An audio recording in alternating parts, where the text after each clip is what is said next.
Fixers, are you ready to better understand yourself, your partner, and your marriage?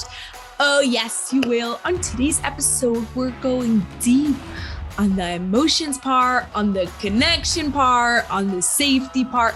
You are going to love today's guest, Reese.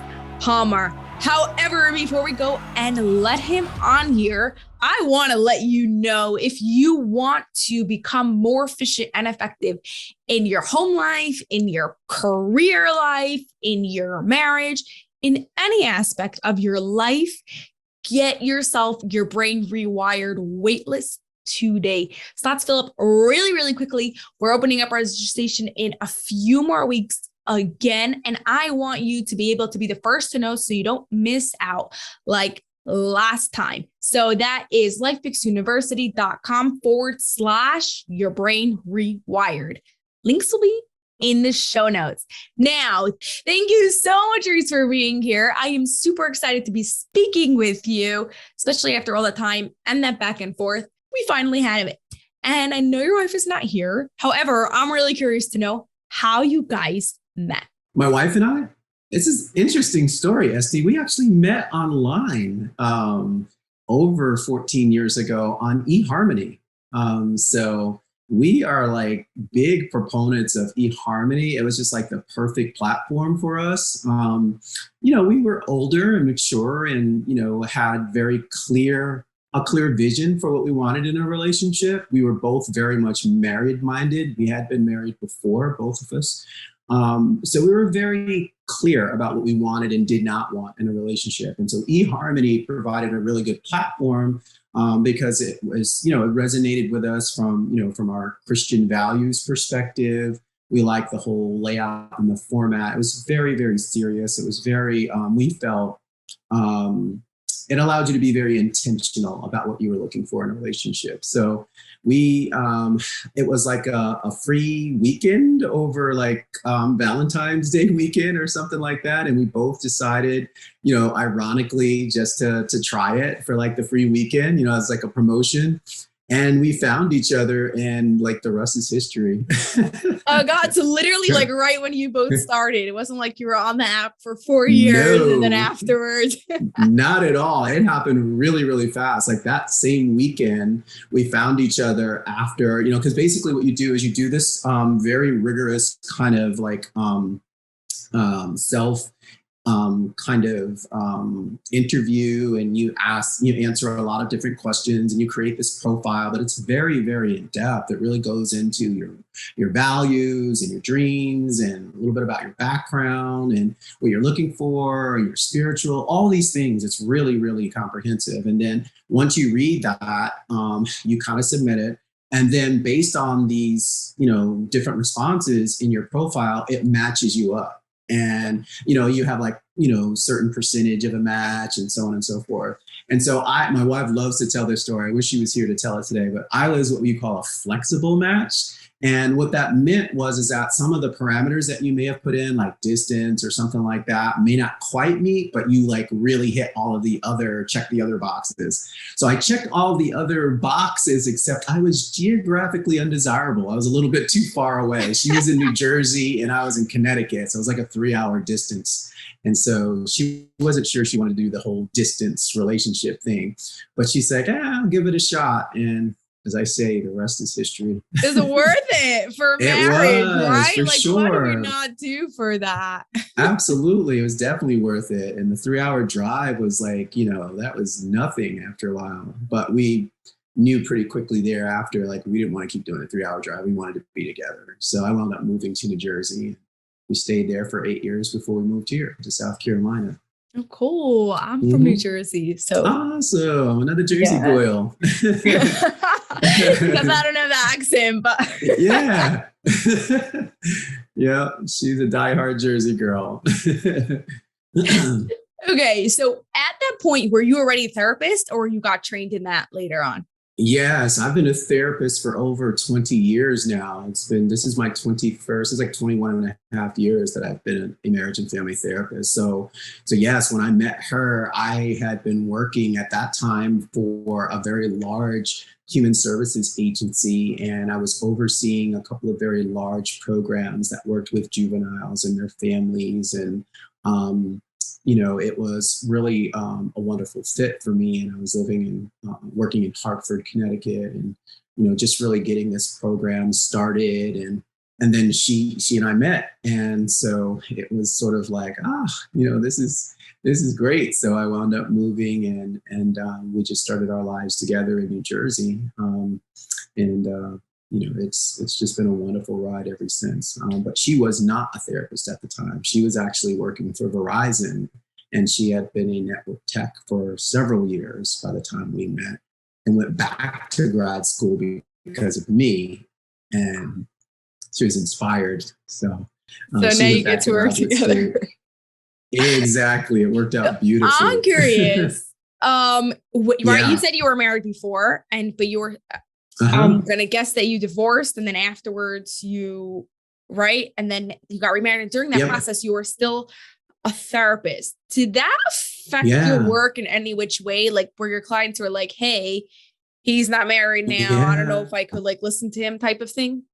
Yeah, I mean, I took a break really from doing a lot of couples work. And even earlier on in my career, I was doing mostly individuals anyway. Mm-hmm. So, it's only just here recently in the last few years that I've really started to focus on couples work and emotionally focused couples therapy. And my wife and I doing the work together, but I also, see lots of couples on my own. So I did take a break for a while back then. And because I had more of a administrative kind of managerial position with the agency that I was working with, I was not seeing a lot of direct, client care contact. I wasn't really doing that much then. So what I was doing in private practice was sort of on my own on the side. So it did give me an opportunity to get my own therapy. Yes. Which I needed. And I highly recommend for therapists. So it really enabled me to really do some healing for myself, do really focus on my spiritual life. And it just really made me, I think, a lot more prepared for when I did meet Elisa, who was to become my wife. And I think I was in a much healthier place. So yeah, I would say when you work, some people work on themselves and then they get married. Some people get married and then work on themselves, and either that marriage lasts or it doesn't. But at some point you need to make sure you're working on yourself, so that way that marriage could actually work. Now there's different ways to do that. There's therapy and there's different things, but yeah, 100%. So let's go now to the emotionally focused therapy. How did you get involved in it? And what does that affect your own personal marriage? Yeah, I got involved with emotionally focused couples therapy, or EFT, probably about 4 years ago.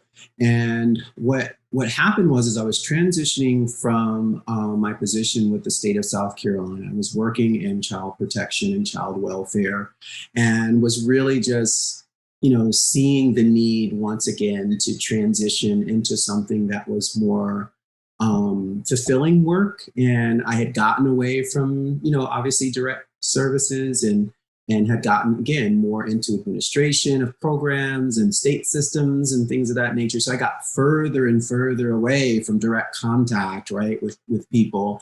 And I just felt like after a while of doing that, this had been about 10 years or so, because I started in child protection when I was in New Jersey, right after Valisa and I got married. And then we moved here to take a position with Richland County. And that's, the job that I was in.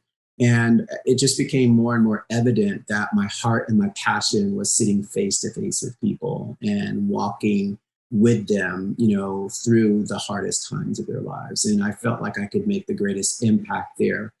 And so I really started to think about how I wanted to do that. So I, did all of the legwork to get my license established here in South Carolina, and then started seeing clients in the evenings on my own. And then I became more and more interested in wanting to do marital work. It just became more and more clear to me that I felt a lot of passion for working with couples, either couples that were in a committed relationship and they wanted to, take the next step and get married, but they wanted to work through some things and really make sure that they entered into marriage on as strong a foundation as they could. Or people who were just sort of like looking for traditional premarital, like there was no major issues. They were a fairly healthy couple, but wanted to do that, preliminary work prior to saying their vows, right?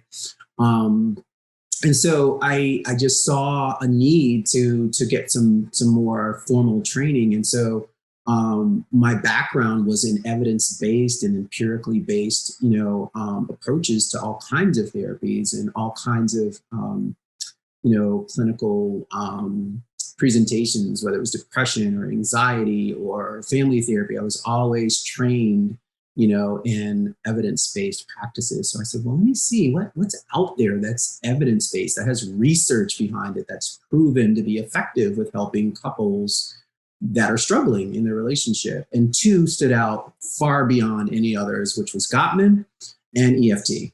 And so I looked into EFT and I came across a couple of videos of Sue Johnson, Dr. Sue Johnson, who's one of the primary founders of EFT.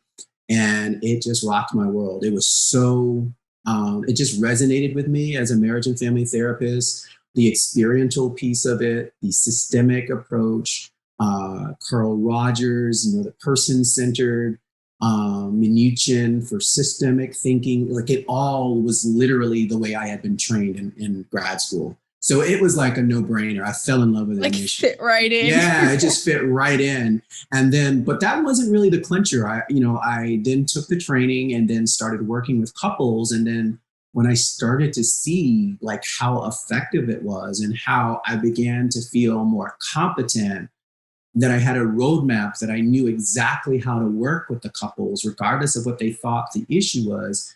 It was really more about their attachment and their bond and understanding that.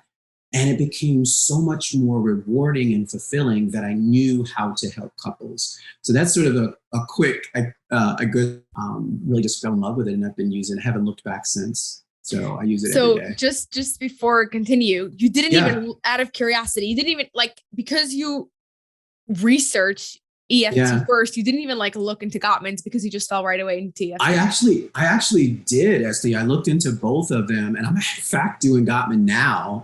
So I love that. Never stopping to learn. Never stop learning. Absolutely. So I had learned a lot about Gottman and especially the level one. And I really loved a lot of the theory and a lot of the research that the Gottmans also put into their work. And so that anytime there's, again, evidence and research, I don't want to just be throwing darts at the wall, hoping something will stick when I'm working with people that are in pain. I want to try to get something that I know is going to have a good chance at helping people. 100%. So yeah. Gottman is actually, I have that in my toolbox as well. So yeah, I'm actually being trained in both now, continuing my training in both Gottman and EFT. Yeah. Okay. So on a personal level, whether EFT or Gottman's, how has it affected your own relationship? So helped you? No, gave you the roadmap to help with your clients, but for your own marriage, what was that like?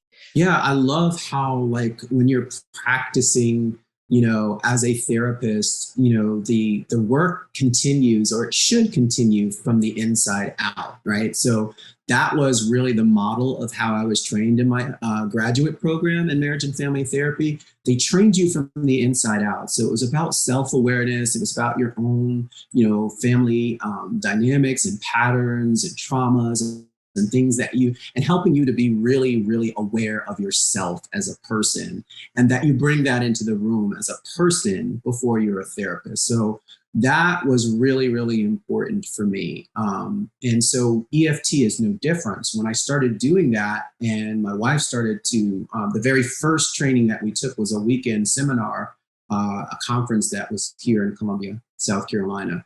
And we both were like, wow, this is so interesting and it's so helpful. So it started to kind of create this nice jumping off point for us to really look at our relationship and our attachments, our past marriages and relationships, and really think about what we emotionally are trying to get from each other. And so when we started to really get into it and study like attachment styles and our negative cycle and the EFT lingo, we started to be able to identify ourselves. And then we immersed ourselves into our own EFT therapy with another EFT therapist who I love. And he was amazing. And so we went to see him for a while. And it has really, really helped us with these rough patches that all couples go through, because no matter how strong of a couple you are, no matter how, well, suited you think you are and compatible, you're two different people. So you're always going to have these moments of conflict. And so we learned how to navigate those a lot better by understanding each other's emotional needs and how to slow things down and pay attention to those more vulnerable things. So in a word, it has been amazing, and it's just really helped our relationship. I felt like it was fairly strong already, but I think it's really helped us, especially, as life continued and kids came and, COVID and, just all of that. It just helps us to manage and still continue to have a really wonderful, thriving marriage. So it's been amazing. And we continue to learn and grow. Yeah, literally taking it to the next level each day. Yeah, for sure. Yeah. So, okay. So if somebody is listening to this and they're like, I never heard of EFT, or I did a little bit because it was mentioned before on the podcast, but I don't know so much about it, and this is sounding really interesting. Yeah. How could they start implementing some of EFT's secrets into their marriage? Yeah, EFT, again, is really about the attachment, the bond, the emotional bond between partners. And so, so much of what it's about is really helping, the partners to understand what those deeper attachment needs are that we all have.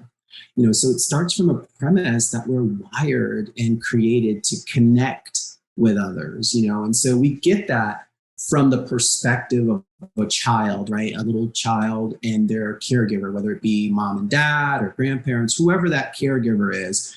Like we know now, even just sort of basic psychology around child development, is that a child's attachment figure is super important to all of their development, right? Their physical development, their cognitive development, social and emotional is all directly linked to those early childhood attachments, right? So what we know now is romantic or adult bonding is just as important throughout the rest of our life. So really what you can do is to help the couple to understand that attachment between you and your spouse is just as important as when you were a little child and you needed those emotional needs met by your caregiver, right? And so it creates that same safe place for us to be able to evolve and grow and take risks and go out into the world when we have a safe grounding and base to come back to in our partner. So it's really about understanding what those attachment needs are for each of the partners. It's about understanding how you may differ in the way that you go about creating a sense of safety and security in your relationship. And that ultimately, SD, is really what causes the conflict. It's not about finances or parenting different styles or careers or family. That's sort of the symptom, but it's not really the deeper issue. Not the core problem. Yeah. Oh, yeah. Yeah. So the core problem is, are you there for me? That's really what most, if not all, arguments between couples are about. Is there some sense that in this particular way or in this particular season in our relationship, I really felt like you didn't have my back?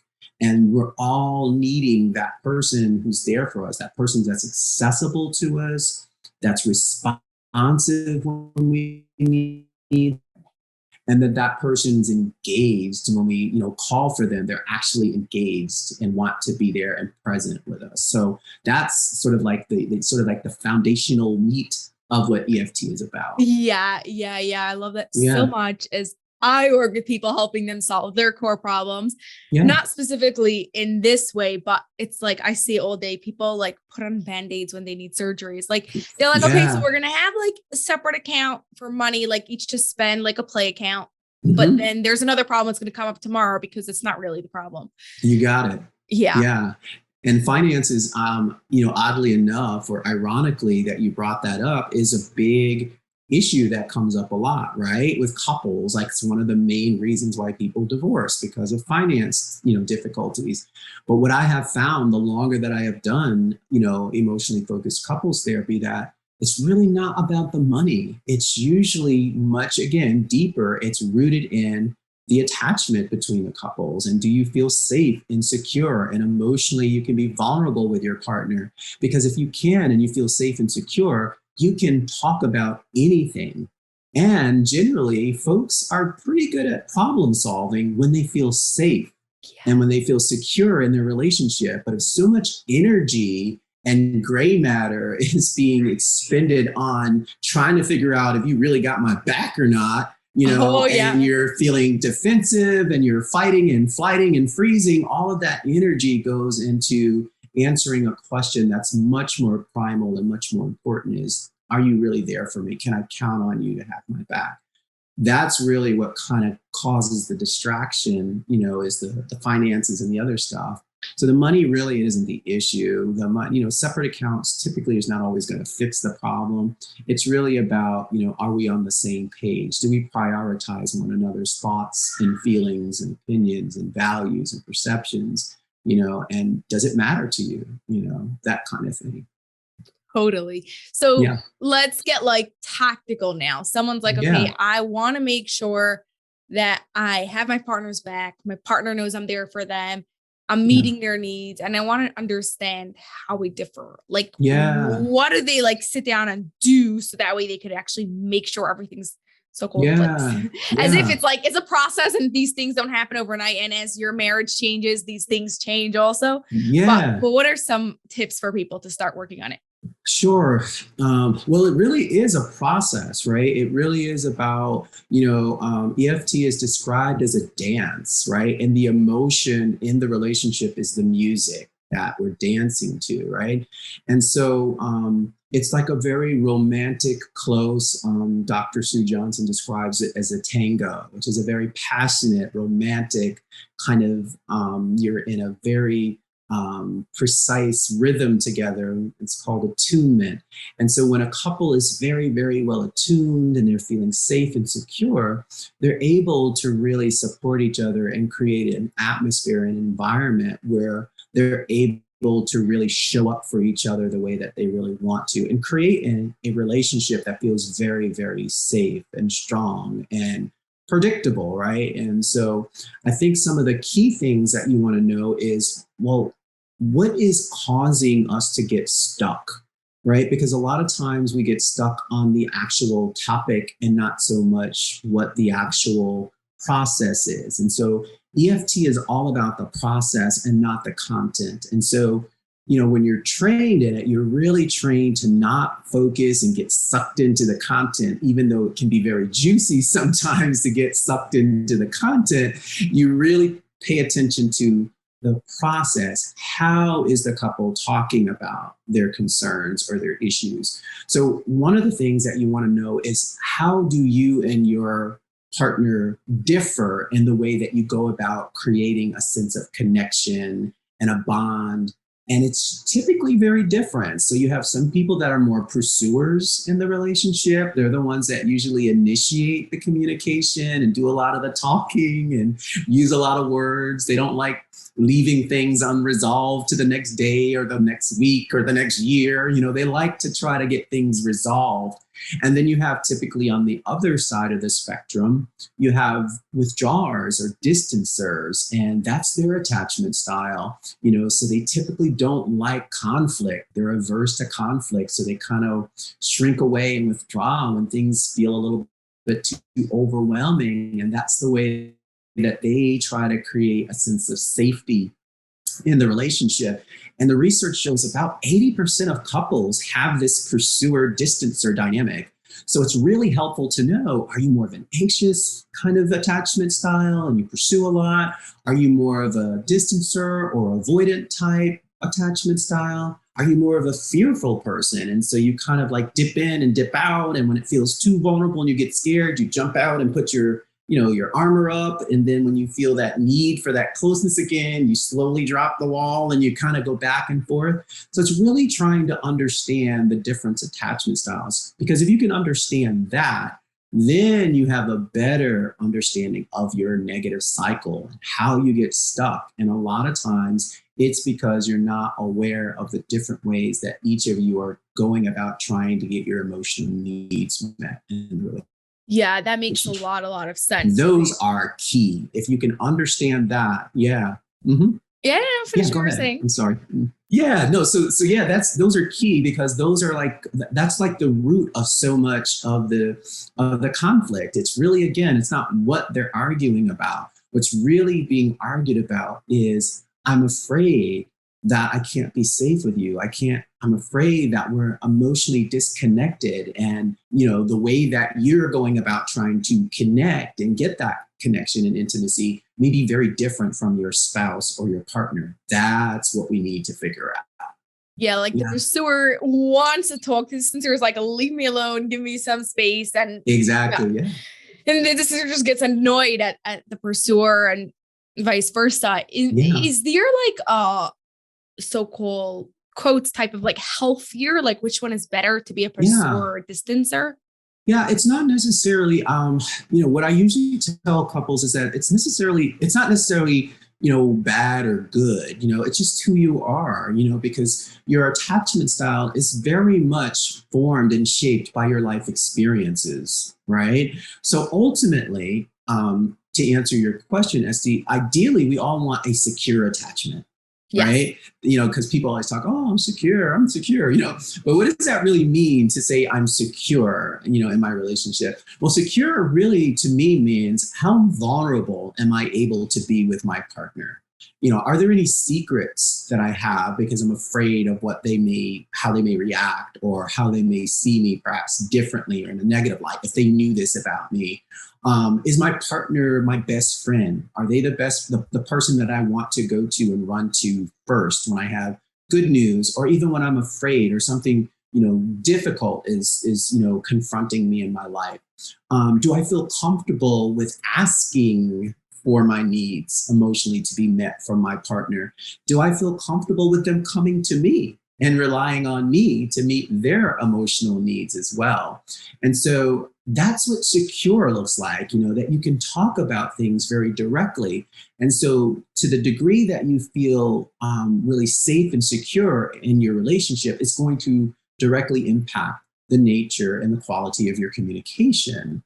Because when you feel safe and secure, you speak and you communicate in a very transparent, very open, and very direct way. But when you're feeling afraid or insecure, or maybe there's been past relationship hurts, then you tend to change the way you communicate. Even if you're not fully aware of it, you don't speak as directly. You're not as vulnerable and open. You kind of beat around the bush, or you hold things back, right? That you really want to say, perhaps for fear that they really won't be there for you. Yeah. So do you find that once couples really identify who's the pursuer, who's a distancer, how they could, it really changes things? After that, what other steps do they need to take to really, I want to help couples really be able to get to that secure part. So you have to identify that. And then do you think just through a conversation afterwards, they'll be fine? Is there anything else it's important for them to know? Yeah, no, I think that it's just like anything else, SD. It's like repetitive. You have to keep practicing it. I think a lot of people get turned off to relationships and marriage, because it feels like it's too much work. Well, they are work. They are work. And I always think it's ironic that we have this understanding, right, and acceptance that anything that is really worth having, that's worthwhile, typically takes work. It takes effort. It takes commitment. But when it comes to relationships, we have this kind of weird idea that it should just happen without any effort, and if it's too hard, then that must mean it's wrong. And, I think that's a really interesting paradigm that we have when it comes to everything else. We realize that it takes work to have something that's worthwhile, that's healthy, that's amazing. But with relationships, we like, oh, what? It should just sort of kind of happen on its own. So I think that you have to work at it. You have to be continuously working at it. So I think that one of the things that's really, really important is that you have to, know yourself very well and then know your partner very well in a much more emotionally, connected and cohesive way. Because what I do know and what, the research shows is that a lot of what kind of plays out or manifests in our relationships, a lot of it is old and some of it is new, right? So I think we do not either realize or we grossly underestimate how much of the echoes from the past are affecting our current relationship. So what do I mean by that, SD? Whatever your relationships were as a little child with the primary attachment figures in your life, whether it was your parents or your grandparents or an aunt, uncle, whoever were the primary adults that were responsible for nurturing you and caring for you and meeting your needs, those early childhood attachments stay with us. They're like almost like a film that's playing in the background. And so as we grow into, our adolescence and adult years, that's back there. So all of those messages, all of the things that, we experience kind of shape, how we react and interact in relationships. And it really creates a perception of relationships. And so we don't realize that until we actually get into the relationship and we're vulnerable and our heart's out there and we start to struggle. We don't realize that a lot of some of that old emotional, people call it baggage. I hate that term, but that those experiences come up and we don't know how to deal with them. So one of the first things to answer your question, it's kind of a long-winded answer, is we have to understand how much those early childhood experiences affect us today. This is why when you do this, sweetie, this triggers the hell out of me, because my mom used to do, blah, blah, blah, blah, whatever it was, right. Or, sweetie, when you do this, it really scares me because my dad just took off and left us. And I always felt like, abandoned and hurt. So when we fight and you take off and you're going, I guess to calm down, it still hurts me because I feel the abandonment, right? So knowing that, like knowledge is power. So if I know that about myself and I know that about my partner, then it helps me to be able to be more empathetic and to be able to understand those things. So it's it's really, again, about being vulnerable and being curious about your partner and understanding that the person before you, was shaped and formed over many, many years from our childhood up to the moment that you guys got together. So that's a big, big part of it, I think. Yeah. I totally agree with that. And like you explained it so well. I just say it really short. You got to be really self-aware, but like that is really what it is. It's really like understanding where you are now, your previous past, your partner's previous, and all those things. And most importantly, being curious so you could actually learn more about it as absolutely. Yeah. Curiosity is huge. The more, because people are so complex and they're constantly evolving, and so you have to keep that curiosity. That's why the relationship is work, because it's just like I use the analogy of a garden, right? So the relationship is like a garden. You have to nurture a garden in order for you to, reap the fruit of the garden or the vegetables or whatever it is that you're growing, right? So if there are weeds, you got to weed it. If there are, insects that are harmful, you got to make sure you put down the pesticide, you got to make sure it's getting enough fertilizer and water, and you got to take care of it, right? And so what happens when you neglect a garden? Obviously, it starts to, get overrun with weeds and insects, and it chokes out that fruit or those wonderful vegetables that you want to have. So it's the same with your relationship. If you neglect it, if you don't nurture it, if you don't water it, if you don't fertilize it, if you're not interested in what's going on, on a daily basis, there's a good chance there are things that you're missing that are going to harm the relationship. So that's sort of the metaphor that I like to use. Yeah, it's such a good one. Okay, so before we get to our final question, where could life fixers learn more about you and connect with you? Yeah, the best place is on our website. And our website is Palmer Counsel, COUNSEL.com. And on that, you'll find a lot of information about our practice, Palmer Counseling and Consulting. You'll find out about our team, the services that we offer, our bios, so you get to learn a little bit more about us and all of that good information. We're also on social media, on Facebook. So you'll find us under the same name, Palmer Counseling and Consulting, and then also the same handle for IG, Instagram. So, but our website, we're really proud of it. We put a lot of work into it. So most people go to it and like, I love your website. I was able to find so much information there. So yeah. Same here. Yes. Yeah. Yes. I learned so much about like, it's very informative, not just like, oh, like plastered, like 2 little pictures and no, exactly. You could tell it was worked really hard on. Yeah. Amen. Yeah. Okay. So for our final question, one that I ask everyone is, how would you describe an extraordinary relationship without using love, trust, or connection? Okay.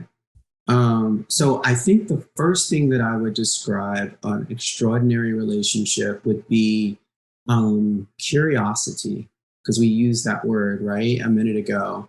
But I think it's such a key that you don't get to the point where you feel like you've arrived in your relationship and you know your partner. Because as I said before, we're constantly evolving creatures, and so just paying attention and studying one another and being curious is really important. I think openness and keeping that, open mind when it comes to your own development and growth as an individual, as well as your partner's growth. I think that's super important. Accountability is huge, right? Because so much of what I find that is a struggle that keeps couples stuck is they work really, really hard to get their partner to change. And we get really essentially we get it that you can't really change someone. They can only change themselves. But I do still see that that's a big place where couples get stuck. Well, if only he would, if only she would, but we can only change ourselves. And so being, I guess the old Shakespeare line, to thine own self be true, be honest with yourself. What piece do you own and what piece can you be accountable and work on? That's really the best that you can do, and sort of show up the best way that you can, the best version of yourself. Show up in that relationship in a way that makes you feel proud and authentic and genuine. So those are some of the, I think, and honesty. I don't think that was one of the words I couldn't use, right? So, no, honesty, you're good. Yeah, honesty is huge. And I think it all kind of intertwines with the others that I share. Honesty is huge. Again, honesty begins with yourself. And because if you can't be honest with yourself, it is impossible to be honest with your partner or anyone else for that matter. So it really does, require that you take the time to really think about, who you are, what's important to you, what are your core values, and know yourself very well, and be able to communicate, those values and those core values and those needs to others. And then that way you can be honest with them if you're honest with yourself. So those are the things that I would say make a wonderful, thriving relationship. If both partners are sort of intentional in those areas, I think that you have a great chance at having a really solid relationship. Yeah, especially if you have all of them working together. Oh, yeah. I can't imagine anything going wrong. That's right. That's right. I think one other issue is really important too, is that you do have to have some sense of I think a spiritual grounding. In other words, this awareness that there's something bigger than the both of you, right? Because there's got to be something that holds you accountable, right? And if it's just me holding myself accountable, then I'm going to cut myself slack all the time because because that's just like human nature. But I do think it's important for the couple to have something that's a higher level of accountability that goes beyond themselves and the relationship. Yeah, and it goes beyond and with the relationship both. Absolutely. Absolutely. Yeah. Awesome. Well, thank you so much, Reese. This was so much fun. I really enjoyed speaking with you today. Likewise. Thank you so much, Esty. I appreciate it. This was fun. That's all for this episode of the Life Picks University podcast, but I have a huge favor to ask of you that will not only support the show, but will also help the people you love most. We are striving for 1 million downloads by the end of 2025, and we can't do this without your help. If you love this episode, please share it with 2 of your family and friends so they too can rewire their brains to have an extraordinary marriage. It was awesome spending time with you, and I'll see you on the next episode.